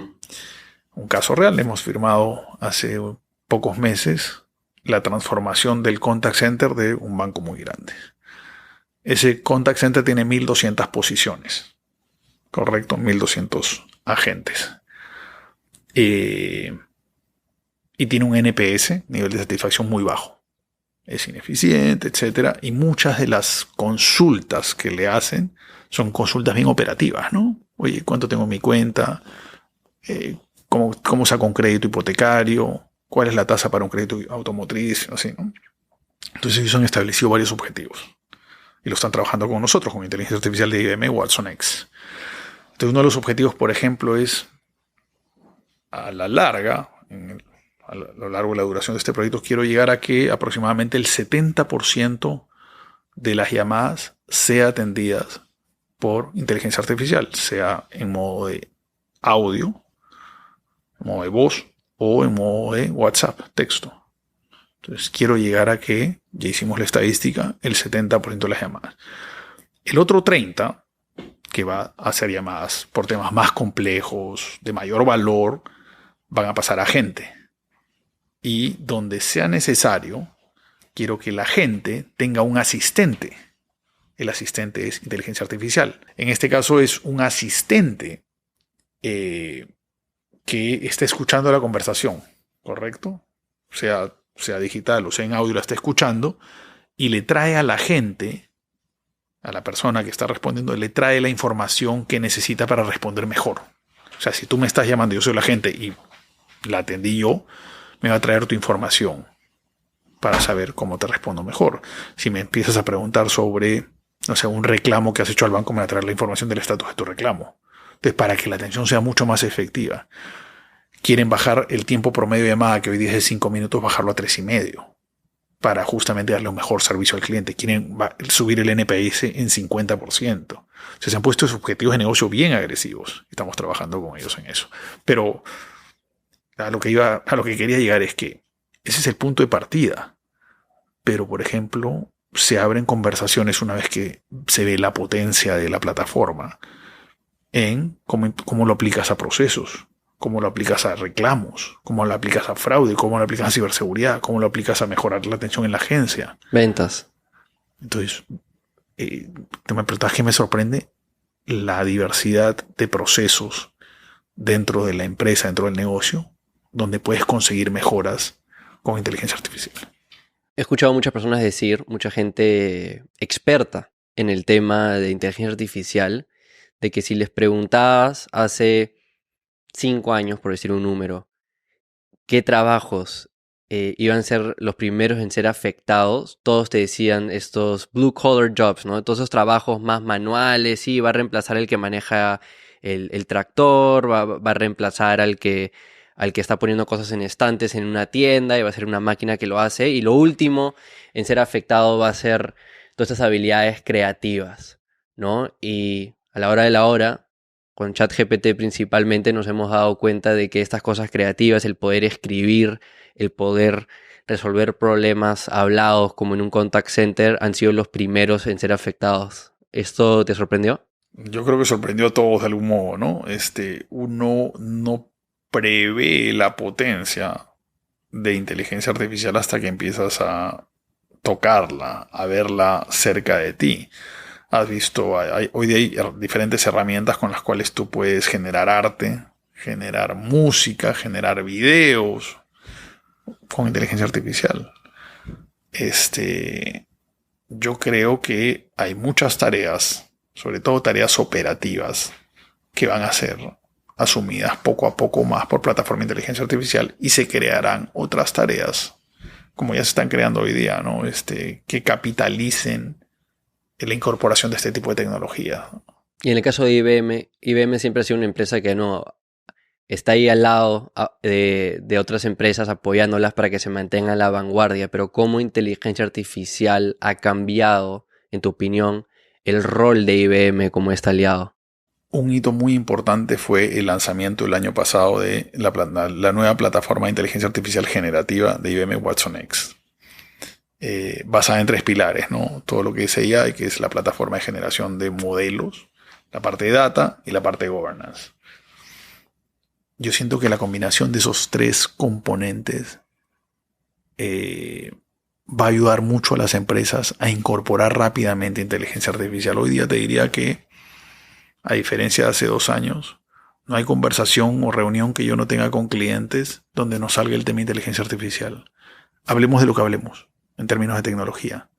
O sea, no es que voy a hablar de inteligencia artificial, puedo estar hablando de ciberseguridad, puedo estar hablando de automatización, puedo estar hablando de eficiencia en gestión de TI, puedo estar hablando de data y analítica. En todas o casi todas sale inteligencia artificial como un complemento para lograr darle mayor potencia al tema. O sea, es como un catalizador. ¿Y cuáles son lo que en inglés llaman los low hanging fruits, ¿no? Estas como que oportunidades fáciles de tomar en estas conversaciones que estás teniendo, como que cuáles son de nuevo estas cosas que tú le dices, si no estás aprovechándolo para este caso y este caso, medio que las cosas más complicadas no se te van a dar. Hay tres grandes áreas. La primera, todo lo que son los asistentes virtuales. Correcto, todos los que... Un poco lo que hablamos. Lo que hablamos, que es la evolución de los chatbots, digamos. Chatbots finalmente es inteligencia artificial bien básica, bien rudimentaria, que va y trae un dato que tú le pides. La evolución es donde ya puedas generar incluso respuestas mucho más elaboradas, correcto. Eso es todo lo que es atender a las personas. Que ya vemos cómo salen muchas de estas herramientas. Sí. Todo lo que es asistentes. El segundo es todo lo que es digital labor, le llamamos nosotros. O que todo lo que es procesos. Que antes muchos de ellos eran ejecutados por personas y pasan a ser en alguna medida ejecutados por inteligencia artificial. Por ejemplo, hace algunos años tú querías saber cuál era la historia laboral, personal de un empleado. Entonces tú ibas al área de recursos humanos o le pedías la información, por favor, envíame la información de Álvaro Santamaría. Quiero saber cuándo entró a la compañía, cuántos años tiene en la compañía, qué roles ha tenido, cuál es su salario, cuál es qué banda salarial está, no sé, sus últimos aumentos, sus evaluaciones. Ok, hoy día nosotros tenemos una plataforma en la cual yo entro y le hago preguntas y me trae toda la información que yo necesito. Entonces, eso es digital labor. Labores, tareas que antes eran ejecutadas por personas pasan a ser ejecutadas de modo digital. Y no solo es traer información, yo puedo ejecutar procesos. Oye, quiero transferir a Álvaro Santamaría del departamento tal a este otro departamento porque está cambiando de rol. O quiero solicitar un aumento salarial y él se encarga de monitorear todo el proceso de aprobaciones para el incremento salarial o la transferencia de departamento de Álvaro Santamaría. Entonces, eso es digital labor. O sea, procesos dentro de las empresas que pasan a ser hechos de modo digital, ayudados por estos asistentes virtuales. Y el tercero, entonces tenemos todo lo que es asistentes virtuales, todo lo que es digital labor. Y el tercero es todo lo que es migración de códigos. O sea, migración de código, desarrollo de aplicaciones. Correcto, está yendo mucho hacia ahí ¿A qué te refieres con migración? Por ejemplo, tú tienes una aplicación desarrollada en COBOL, que es un lenguaje que de los mainframes antiguos. Ya no se usa, ¿no? Entonces tú quieres migrarla a Java o a Python o a lenguajes que puedas tener herramientas que te hagan la migración del código. Que lean el código y te lo lleven al nuevo código.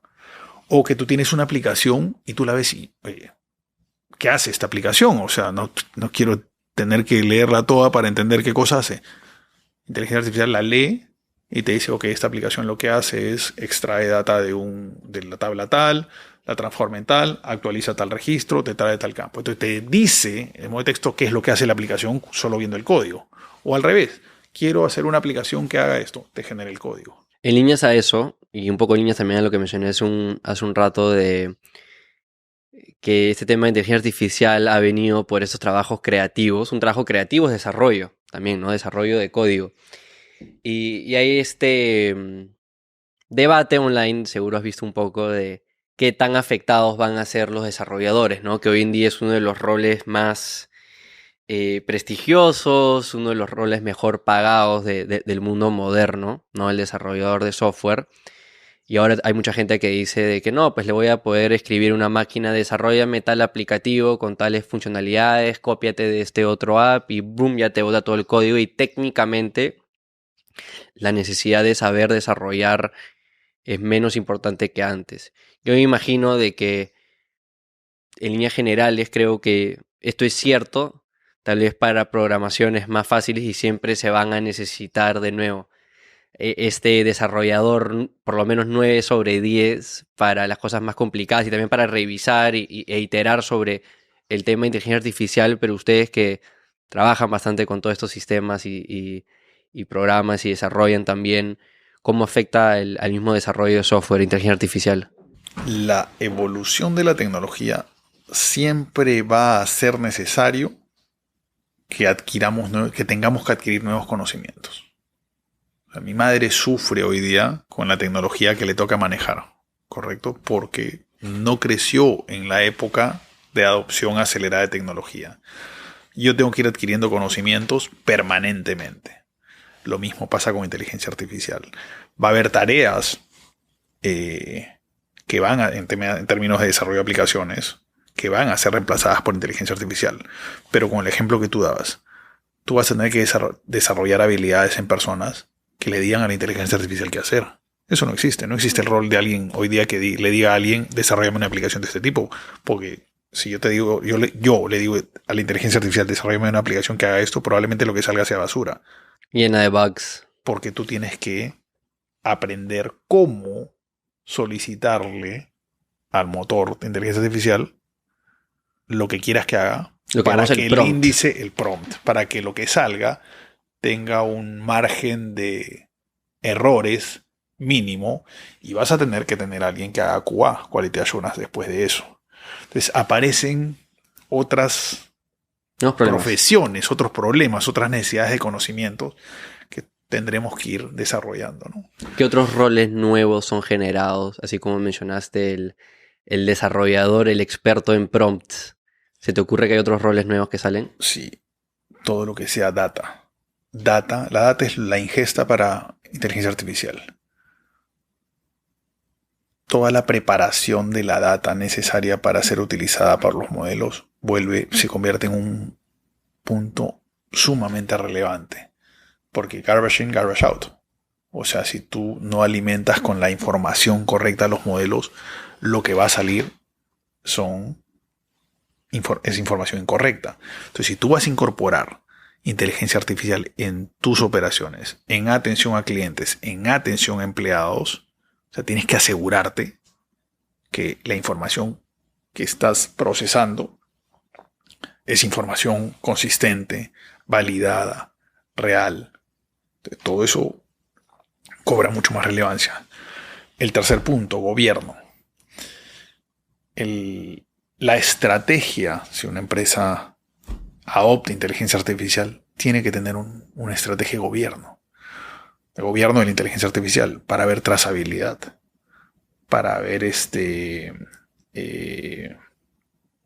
la posibilidad, explicabilidad era la palabra que estaba buscando, explicabilidad. O sea, yo eventualmente, si un modelo me genera esto, yo tengo que poder explicar cómo llegó ahí. O sea, inteligencia artificial no puede ser una caja negra. Claro. No puede ser una caja negra. Yo tengo que tener control sobre mi inteligencia artificial.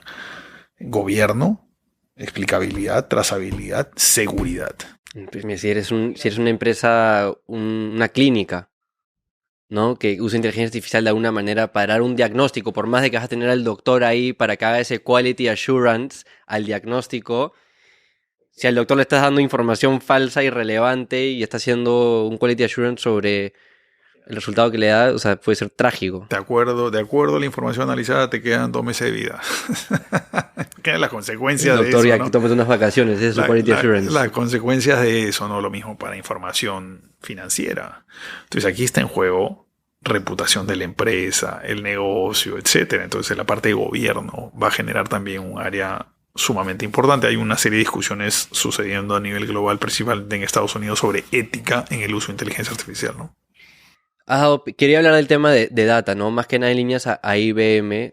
Ustedes ahorita cuando se juntan con empresas que quieren, como tú mencionaste, implementar todos esos temas de inteligencia artificial, no quedarse atrás, ustedes, para asesorarlos, hacer ese diagnóstico, para dar la solución correcta, como hablamos al inicio de la conversación, tienen que saber qué data tienen las empresas para en base a eso saber qué pueden hacer y qué no pueden hacer. Cuando tú hablas con gerentes generales, gerentes de TI, etcétera, de data, sobre lo que tienen, ¿qué crees que es lo mínimo que deberían tener para poder hacer algo con esa propia data? Porque yo imagino que hay muchas empresas que tienen un montón de data, pero está cero organizada y difícil darle uso. El desafío es ese. Las empresas tienen mucha data, porque en el mundo híbrido que vivimos, donde las empresas tienen carga en la nube A, información en la nube B, además contratan el software C, que es SaaS, y SaaS es Software as a Service, ellos no tienen idea en qué nube está, y luego tienen un data center, pero además tienen unas cargas en un proveedor de outsourcing o de hosting. Entonces, tienen cajones de papeles. Y tienen hojas Excel, porque los gerentes manejan Excel y cosas que se quedan en correos. Entonces, ese mundo híbrido, digamos, que es en el que la mayoría de empresas han adoptado o están adoptando, genera un nivel de complejidad principalmente para el tema de la data. La data está dispersa. Entonces, las empresas tienen mucha data y solo trabajan con una fracción mínima de esa información. Entonces el desafío es cómo puedo sacarle provecho a la data que tengo en la empresa. No solo trabajar con el 10 o 20%, sino cómo traigo la información de las diferentes fuentes donde está almacenada, cómo la correlaciono, cómo le doy consistencia, porque como tengo a Álvaro SM en un lado, Álvaro Santa María, por otro lado Álvaro Santa María, por otro lado, entonces, cómo le doy consistencia para estandarizarla y uniformizarla. Y luego que ya he limpiado, cómo genero información, cómo genero conclusiones válidas sobre esa información. O sea, la información per se no es nada. Cómo empiezo a sacarle provecho a la información para incrementar negocios, para dar una mejor atención, para generar eficiencia, ¿no? Para empresas que no están recolectando data todavía, o no lo están haciendo por lo menos de una manera proactiva, ¿no? Con una visión. ¿Qué información, no, en líneas generales, ¿no? Porque esto va a cambiar obviamente de industria a industria, ¿no? Pero hablando de, por ejemplo, información de tus clientes, ¿qué información tú crees que es clave para la gran mayoría de empresas? Obviamente tienes el nombre, el apellido, el correo y el teléfono. Esa es la típica que le va a funcionar a marketing y ventas. Historial de consumos, por ejemplo. De acuerdo a la industria que estés, de acuerdo al tipo de productos que vendas, algún tipo de información crediticia, una información que te permita hacer algún assessment de créditos. O sea, si le vas a vender a 3 meses o a 6 meses o a 12 meses. Costumbres de consumo. Poder correlacionar si es tu cliente y te compra, no sé, televisores o televisor, ¿qué más le puedes ofrecer también para hacer la venta proactiva, ¿no? Poder en el momento poder hacerle la oferta cruzada también, ¿no?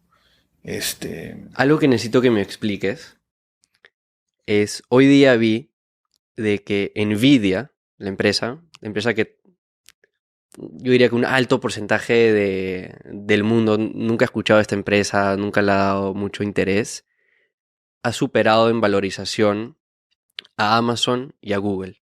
¿Cuántos días le durará? No sé, pero ¿por qué? ¿Por qué esta empresa, y tal vez tú puedes explicar mejor que yo qué es lo que hace, vale más que, de nuevo, Google y Amazon? Nvidia es una empresa que creo que yo no había escuchado tampoco sobre Nvidia hasta hace poco tiempo. Nvidia es una empresa cuya área fuerte de negocio es el desarrollo de procesadores optimizados para inteligencia artificial. ¿Correcto? Entonces, con este boom que hemos venido conversando, con esta adopción exponencial de inteligencia artificial a nivel empresarial y a nivel personal, porque las personas naturales también están usando ChatGPT, utilizando herramientas de diseño o lo que fuera, Nvidia, como se posicionó previamente como el líder de ese segmento, ha crecido y ha capitalizado la oportunidad de mercado de un modo gigantesco. Probablemente en el camino aparezcan otras. Intel, por ejemplo, otro gran fabricante de procesadores tradicionales, probablemente incursionará también en este. Apple tiene sus propios ahora. Apple tiene sus Dejó propios. Intel. IBM, de hecho, desarrolló un procesador y lo anunció el año pasado, orientado a inteligencia artificial también. O sea, yo lo que creo es que Nvidia ha ganado un gran espacio, pero van a aparecer otros en la carrera, ¿no? Entonces, en el mundo de tecnología, muchas cosas son efímeras también, ¿no?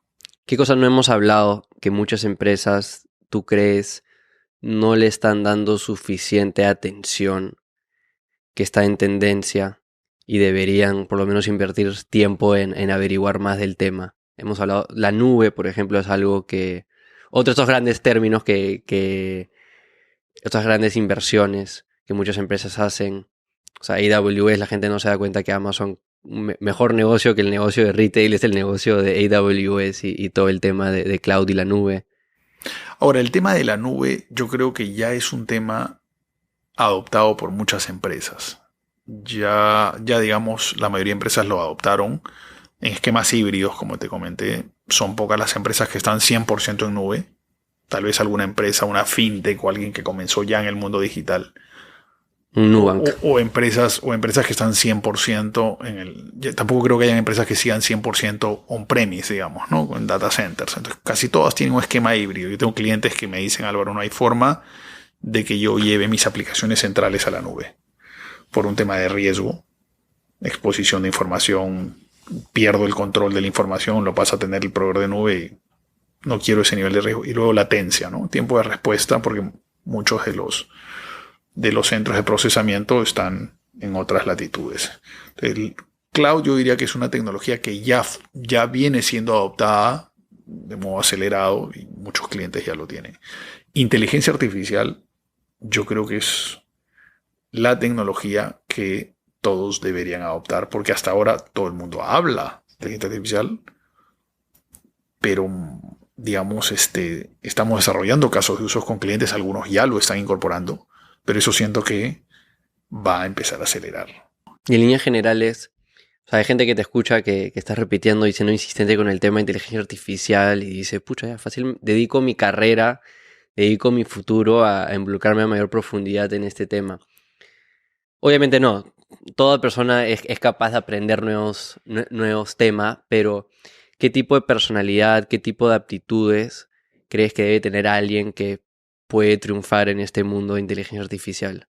Alguien que, O sea, bueno, maneja data es algo yo me refiero core. más al empresario. Vea cómo incorpora inteligencia artificial para mejorar su negocio, para mejorar algún proceso. O sea, la inteligencia artificial cubre dos grandes frentes, digamos, tiene dos grandes perspectivas. La más común, que es la que estamos viendo ahora, es inteligencia artificial aplicada a hacer las cosas que hoy día estás haciendo, hacerlas de un modo mejor. ¿Correcto? Mayor eficiencia, mayor cobertura, mayor precisión, mejorar la atención, etc. Y otra es utilizar inteligencia artificial o diseñar desde cero con inteligencia artificial. O sea, diseñar procesos enteramente desde cero, modelos de negocio, etc. ¿Ok? Eso es mucho más ambicioso, mucho más a largo plazo, mucho más transformacional. Eso no lo estamos viendo todavía, digamos, tal vez. En mercados bastante más maduros, tal vez, pero lo que estamos viendo es esa opción para hacer las cosas que hoy día hago de un modo más eficiente.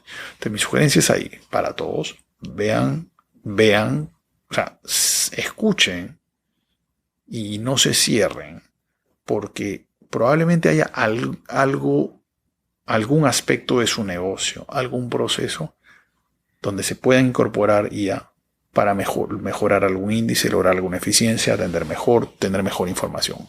El otro tema, me preguntas qué cosas estamos viendo. El otro tema que yo creo que siempre hay que prestarle más atención que la que le prestamos es el tema de ciberseguridad. Siempre. Y te voy a hacer un paralelo con algo que me pasó a mí hace algunos años.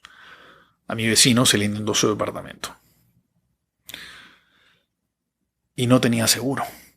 Entonces se le levantó el piso, tuvo que invertir buen dinero, digamos, en arreglar, y incluso en arreglar parte de mi departamento, por el agua pasó a mi departamento y se me levantó el piso y me tuvo que arreglar todo. Entonces automáticamente yo dije, tengo que contratar un seguro domiciliario, ¿no? Tengo que contratar un seguro para este tipo de incidentes. Incluso pedí las cotizaciones. El tema se fue enfriando. Me metí en otros temas. Nunca lo contraté. ¿Me entiendes? Pasó el efecto de ese incidente. El riesgo no se ha ido. Yo puedo tener mañana una inundación. Simplemente mi propensión al riesgo en ese momento subió o bajó, ¿no? Yo creo que muchas empresas creen consideran que no les va a pasar. Y yo creo que la pregunta no es si me va a pasar o no, la pregunta es cuándo me va a pasar y si estoy preparado para que me pase. Entonces, ese es otro tema que yo creo que hay que prestarle un poco más atención al tema de ciberseguridad, porque puede causar estragos, digamos, ¿no? Cuando te juntas con líderes, sea para el tema de ciberseguridad, sea el tema de inteligencia artificial y todas estas cosas que IBM ayuda a empresas a mantenerse a la vanguardia, a innovar. Cuando te has juntado con líderes que son lentos o hasta reacios a cambiar, ¿por qué crees que son así? O sea, ¿qué ves en común que tienen como falla esos líderes que de nuevo siempre han quedado atrás a todas esas innovaciones y siempre hay una nueva oportunidad y de nuevo no aprendieron esa lección? O sea, hay estudios a nivel global que claramente dicen que las empresas que adoptan tecnología con mayor celeridad tienen mejores resultados que aquellos que lo hacen al final. Ahorran. O sea, capturan espacios de mercado, capturan eficiencias, generan ventajas competitivas más rápidamente. ¿Correcto? Igual es un proceso que no es simple, no es fácil evaluar qué tecnología adoptó y en qué momento. No es que tenga que salir a adoptar todas las tecnologías existentes en el mercado, ¿no? Pero aquel que es reacio a adoptar tecnología per se, yo creo que está perdiéndose de lograr una ventaja competitiva en su industria. ¿Cómo deciden en qué invertir? ¿A qué darle prioridad? Hay muchas cosas en las cuales pueden innovar. Los clientes, me dices. Sí. Generalmente lo que vemos es de acuerdo a la situación del mercado, digamos, ¿no? Si es un mercado en expansión, obviamente la prioridad es qué hago para capturar mayor fracción del mercado. Si es un mercado contraído donde más bien hay mucha presión de costos, ¿qué hago para generar eficiencias? Entonces tú tienes ahí los dos frentes. Estamos viendo ahora muchos clientes más propensos a escuchar, oye, dime cómo genero eficiencias, cómo hago lo mismo a un menor costo, a una menor inversión, ¿no? Entonces también hay soluciones orientadas hacia eso, temas de automatización, por ejemplo, automatización de procesos, correcto, temas de IT operations, o sea, una de las cosas que sucede cuando, que eso le ha sucedido a muchas empresas cuando empiezan a pasar cargas a nubes, es que pierden un poquito el control, porque tú pagas por lo que consumes y es como un caño abierto, correcto. Cuando tú tienes un data center, tú tienes una infraestructura montada y listo. Cuando tú estás en la nube, te van a cobrar por lo que consumas y a veces consumes tú y empiezan a consumir otras áreas. Todo el mundo se emociona y la factura empieza a incrementarse. Entonces todo lo que es gestión de financiera y tecnológica de eso es un área que ha tomado mucha relevancia. O sea, cómo evito el desangrarme en mis consumos en nube, digamos, ¿no? Entonces, ¿cómo gestiono eso? ¿Cómo controlo eso? Hay toda una serie de soluciones orientadas a eso también. ¿Cuál consideras que es tu rol como gerente general? Una pregunta bien ambiciosa y bien amplia. Primero, asegurarme de que ayudo a construir el mejor team que puedo construir dentro de IBM. O sea, ayudar a desarrollar al equipo en las diferentes capas, ¿no? Los líderes que trabajan conmigo directamente, las personas que están debajo de ellos, hasta la capa de practicantes. O sea, lograr desarrollar el talento. Eso siempre ha sido una prioridad en IBM. Lograr tratar de tener el mejor talento y desarrollarlo. Yo no voy a estar en este rol muchos años. Tengo que estar seguro que tengo a alguien que me suceda y no uno. Tener 3 personas que me puedan suceder y luego personas que puedan suceder esas personas y así. Entonces te diría, toda la gestión de organización es para mí un tema prioritario. Y luego todo lo que es la gestión del mercado, ¿no? La gestión de los clientes, el representar a IBM con los clientes.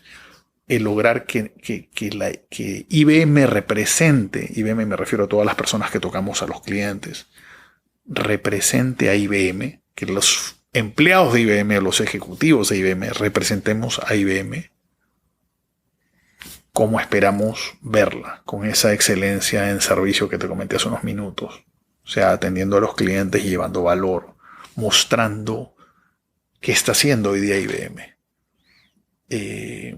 Yo te contaba que yo regresé de Brasil hace un par de años y empecé a reunirme con clientes y había clientes que tenían en su cabeza la IBM de hacía 10 años, ¿no? Y el portafolio de IBM y la tecnología de IBM ha avanzado exponencialmente, abrumadoramente.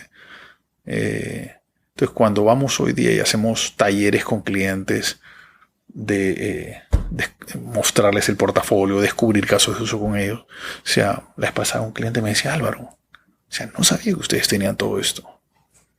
No sabía que ustedes estaban en este punto. Entonces, esa es parte de mi labor, asegurarme que estamos en contacto permanente con los clientes, con el mercado, directamente a través de los partners. El desarrollo del ecosistema de partners es otra de mis prioridades también. Trabajamos mucho con el ecosistema, mucho. Entonces necesito trabajar muy cerca del ecosistema. Mencionaste que lo más importante en tu rol como gerente general es armar estos equipos, y en líneas a lo que ahorita estás diciendo, me nace la pregunta, ¿cómo determinas a quién ascender y hacia qué área de la empresa? Tú mencionaste que tu carrera fue bien horizontal, pero la de otros puede ser bien vertical. ¿Cómo meditas? Y a veces también ni siquiera es alguien interno, ¿no? Que asciendes, a veces tienes que traer a alguien externo. ¿Cómo estás manejando estos equipos? ¿Qué has aprendido sobre Es bien ahí? difícil. Es bien difícil, ¿ya? Pero, por ejemplo, acabamos de hacer una reorganización del equipo donde hemos hecho una especie de rotación de líderes. La persona que veía hardware o infraestructura ha pasado a tomar software. Es un área totalmente diferente. Son dos áreas de productos, pero el hardware es totalmente diferente al software. La venta de software es totalmente diferente. El ecosistema de canales de software es otro. Los clientes de hardware tienen unas necesidades diferentes. Entonces es un desafío muy importante para esta persona ese cambio. ¿Pero por qué se dio ese cambio? Porque las habilidades que esta persona había mostrado en esa función, yo las quería llevar a esta función. La persona que estaba en software la he pasado a desarrollar ecosistema, por ejemplo, que es un capítulo fundamental para mí. Yo necesito crecer el ecosistema, ampliar los brazos, desarrollar más a los canales, trabajar más integrados con ellos. Para balancear más el performance de las distintas áreas. Porque nuestra ruta es ecosistema. IBM cada vez en Perú, cada vez va a vender menos de modo directo. O sea, yo ya no le voy a vender al cliente A directo. Si desarrollo un proyecto con ellos, lo voy a trabajar con un partner. La ruta preferente, la ruta de negocio preferente definida por nosotros para Perú es a través de canales. Entonces yo necesito desarrollar canales fuertes que puedan ejecutar de modo exitoso los proyectos hacia los clientes finales, ¿no? Para una empresa que tal vez quiera considerar un camino similar de trabajar a través de un ecosistema, ¿cuáles son los pros y contras de hacerlo así versus verlo de manera directa? Nosotros tenemos un esquema de trabajo que, si bien trabajamos con los canales, el equipo de IBM siempre está compenetrado con el canal. Siempre. ¿Correctos? Porque juntos, digamos, nos aseguramos de entender lo que el cliente necesita, de construir la mejor solución. Yo no quiero que perdamos el contacto con el cliente final. Por ejemplo, así este proyecto sea con un canal, yo quiero tener contacto con el cliente final para asegurarme en todo momento que el proyecto es exitoso. El tener una organización de canales te ayuda a multiplicar los brazos. Te ayuda a acceder a canales que son especializados en algo. Pueden tener mucho más especialización que la que tengas tú en data. Son expertos en data. Tienen data scientists, tienen expertos en analítica, Machine Learning, tienen desarrolladores. Entonces yo quiero que ellos utilicen mi tecnología. Es una ruta de mercado fuertísima. O un proveedor de servicios de outsourcing. Quiero que lo hagan con infraestructura mía. Entonces me permite llegar a ofrecer servicios que yo no puedo ofrecer directamente. Pero el lado negativo sería tratar de perder un poco el control. Sí, a ver, el lado negativo te diría es que pierdes un poquito el control, sí. Que algunos clientes siempre quieren tratar directamente con el fabricante.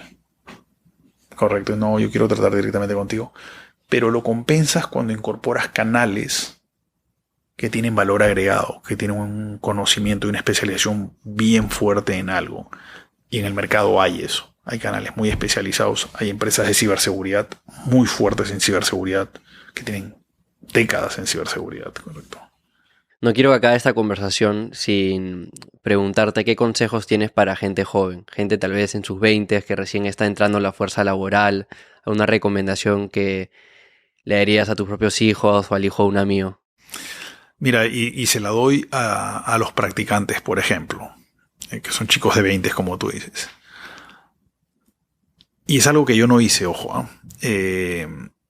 Cuando entres a una empresa, en este caso a IBM, a hacer una función, haz esa función, pero aprovecha ese tiempo para aprender cómo funciona una empresa. O sea, Amplía tu visión y tu aprendizaje mucho más allá de la función que estás tomando. Entiende cómo se gestiona ventas en una empresa, cómo se gestionan las oportunidades, cómo se define una estrategia comercial, qué es el ecosistema, qué hace un partner, por qué debo vender directo o a través de un partner, por qué pros y contras. De todo eso te va a servir en la empresa en la que estés. Cómo se gestiona recursos humanos, qué se mide, cuáles son los KPIs en una empresa comercial, cómo se mide la performance. O sea, ese tipo de cosas, si bien a ti tú estás practicando para la función A, trata de aprender de todo, trata de ir más allá para adquirir ese. Pues es la mejor universidad que vas a poner, los mejores estudios, ese año, esos 2 años de prácticas, es la mejor oportunidad que vas a hacer. Pide salir a clientes, pide acompañar a un vendedor a un cliente. Vive la experiencia. O sea, eso es lo que yo les sugiero a todos. Y a las empresas que quieren innovar, para cerrar, ¿qué les dices? Lo que tratamos de hacer con este tipo de empresas es talleres. O sea, co-creemos juntos, digamos, ¿no? Entonces, y muchas veces con gente de línea de negocio, no con gente de tecnología, ¿no? Siempre alguien con alguien de tecnología en la mesa. Pero en las diversas sesiones que hemos tenido, que muchas terminan siendo sesiones de pizarra, el resultado es mucho más rico cuando ambas partes co-creamos juntos y nos ponemos a dibujar. Entonces, cuando tenemos clientes que quieren innovar y no tienen claridad de algo, tratamos de, ok, vente, o nos vamos allá o vienes acá una mañana. Sin compromisos. Sí, sin compromisos. Porque yo no conozco tu negocio. Entonces, yo no puedo co-crear por ti. Yo no puedo crear por ti sin conocer lo que tú conoces. Y probablemente el conocimiento que nosotros tenemos de tecnología te puede ayudar a darle un poquito de forma a esa idea que tienes en la cabeza, ¿no? Entonces, tratamos de hacer talleres con nuestros clientes. Creo que son las sesiones más ricas que tenemos con ellos. Para acabarte, una dinámica, preguntas rápidas. Lo primero que venga a tu mente, ¿sale?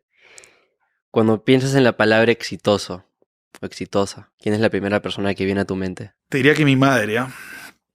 Mi madre se quedó viuda a los 41 años.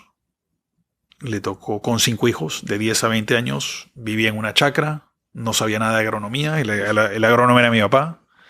Le tocó mandarnos a todos a Lima y aprender de agronomía para poder sustentar una familia de 5 hijos en Lima mientras ella estaba encerrada en el campo sola y eso es la primera cosa que dijo. Mi madre fue ministro en un gobierno anterior, fue ministro por pocos meses, ha sido una persona, ha escrito libros, o sea, una persona muy, muy, muy fuerte, con mucho liderazgo, con mucho empuje, que supo salir adelante con 5 hijos, digamos, ¿no? Increíble.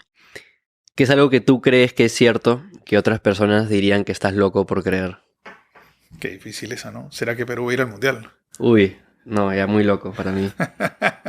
Oportunidades de negocio en general que recomendarías a un amigo o familiar. Emprendimientos asociados a llevar tal vez nuevos servicios a las personas, incorporando tecnología, obviamente.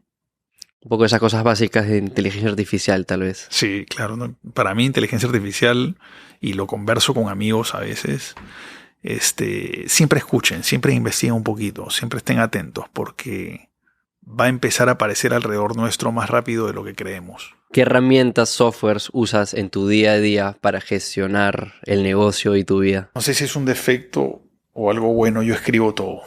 Escribo en papel, escribo en iPad, entonces te diría que uso mucho la mano libre. Plataformas de notas del iPad.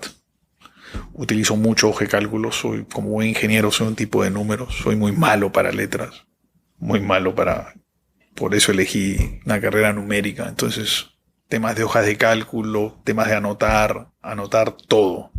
Entonces, para mí es fundamental. Si pudieras tomar un café o cerveza con cualquier persona histórica, ¿quién sería? Te diría que sería probablemente algún aventurero, explorador, Colón, Pizarro, Magallanes, Marco Polo, algo así. Un loco me gusta más ese tipo de personaje, digamos, ¿no? Una mala recomendación que sueles escuchar otras personas dar. Mira, déjalo ahí, ya se resolverá. Yo creo que no hay que dejar las cosas ahí si hay algo por resolver, ¿no? Yo creo que tienes que resolverlo. Si solo pudieras hacer 2 horas de trabajo a la semana, ¿qué harías en esas 2 horas? Una combinación entre clientes y organización interna.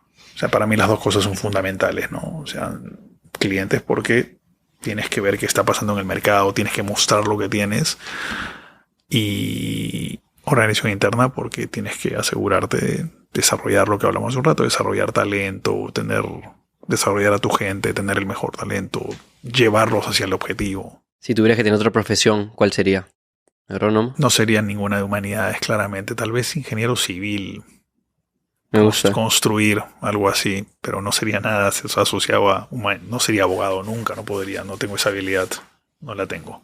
Mejor compra de $100 o menos. Mejor compra de $100 o menos.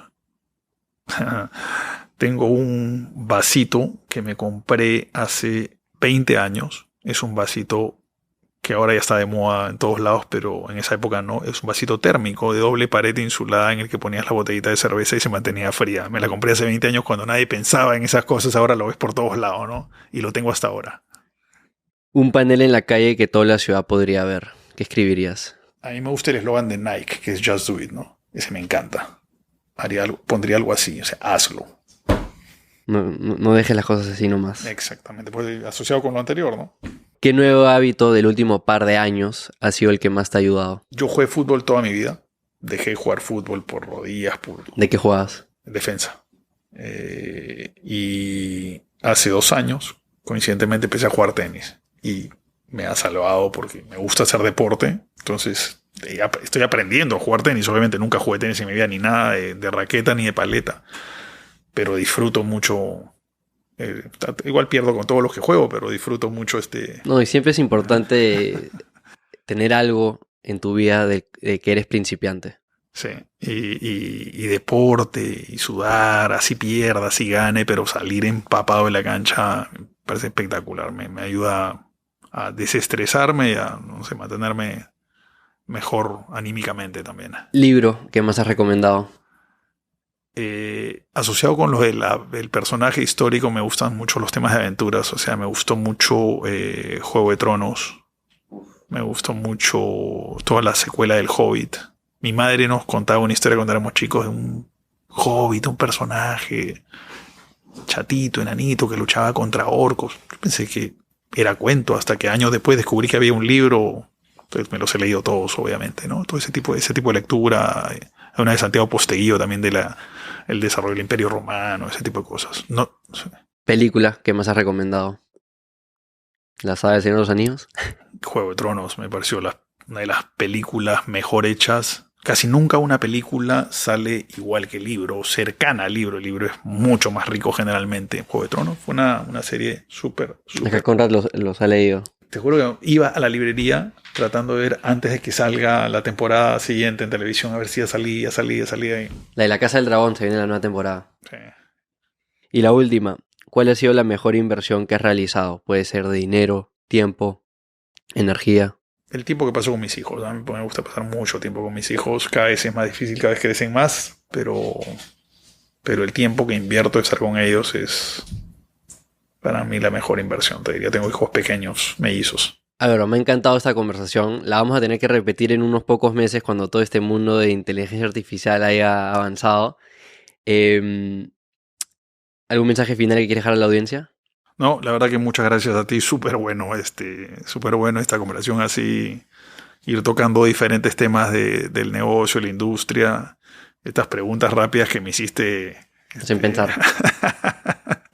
Buena dinámica, nada. Muchas gracias. Encantado de poder conversar contigo. Genial.